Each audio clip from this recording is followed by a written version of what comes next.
یعنی قرآن اس وقت دنیا میں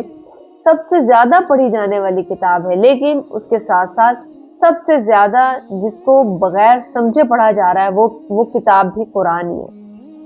تو ابھی جو ریسنٹ واقعہ ہوا اس میں آپ نے دیکھا کہ کس طرح لوگوں کا ایک جمع غفیر جمع ہو گیا، کس بات پہ کہ جی اس عورت نے یہ لباس جو پہنا ہے، یہ لباس